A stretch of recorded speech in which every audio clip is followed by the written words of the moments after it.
په پلازمینه کابل کې د کوچني اختر په رانږدې کېدو سره د خیاطۍ او جامو ګنډلو اړوند توکو بازار ګرم شوی او ډیری کسان دغه مارکیټ ته د خیاطۍ د وسایلو د پیر لپاره راځي، خو د خیاطۍ د وسایلو پلورونکي وایي چې په ګمرکونو کې لوړو مالیاتو یې بیرته پر کار منفي سیوری غوړولی دی. نو فضل خدای کار له مخکې نه هم ښه سوی ده او له اختر رانږدې کېدو سره خو بیخي ښه سوی ده. عموما کارونه ښه کېږي، خلک هم لږ زره بېوسې دي او خو که چېرته لږ ګمرک ارزانه سي نو نظر په دې وضعیت سره نو دلته به خلکو ته موږ هم تارونه ارزانه ورکړو او د خلکو سره په وضعیت اقتصاد سره به هم هغه ریټونه برابر وي. د مې مای مبارک رمضان د روژې مبارکې میاشتې په تېرېدو او د اختر په رانږدې کېدو سره مو شکر کارونه ډېر ښه شوي دي او ډېری خیاطان او خلک راځي دلته له موږ څخه تار، توکمې او نور شیان پیري. مخکې ژمی و نو پلور مو ډېر کم و. دغه هټیوال وایي چې حکومت دې پر توکو مالیات کم کړي تر څو دوی هم په ټیټه بیه باندې وپلوري.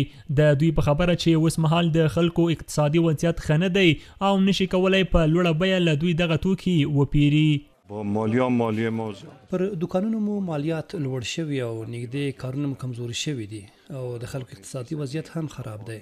له حکومت څخه مو غوښتنه دا ده چې په دې برخه کې دې زموږ لاسنیوی وکړي او اسانتیاوې دې راته برابرې کړي.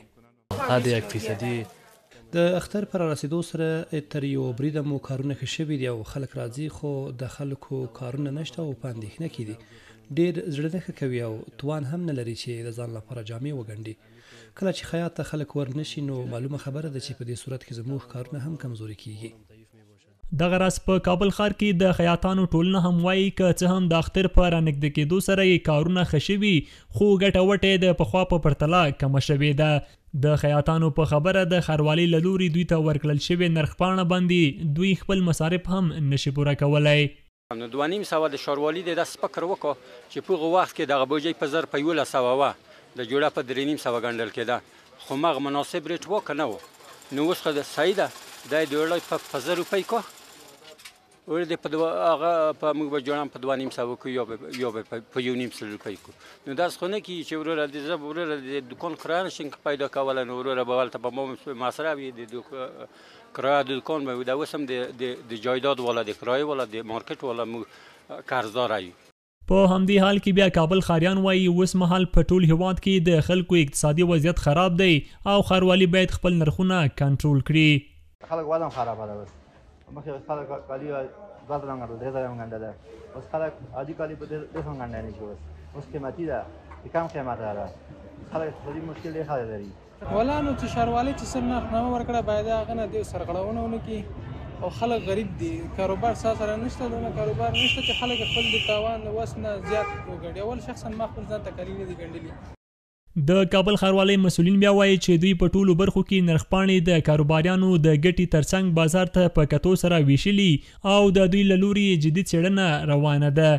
ښاروالۍ کابل در شهر کابل وظیفه کرد. کابل ښاروالۍ په دغه ښار کې له شاوخوا 1.5 کال څخه د بیو د کنټرول دنده پر غاړه اخیستې ده. اختر رانږدې دی، پرته له شکه چې کابل ښاروالۍ په هره برخه کې نرخپاڼې ویشلې دي. مثلا لومړني خوراکي توکي، د جامو ګنډل او ورته نور هغه شیان چې اعلان کړي دي. دا یې د کاروباریانو ګټې ته په پام نیولو جوړ او د یو مشخص کمیسیون له لوري دوامداره څارنه کیږي.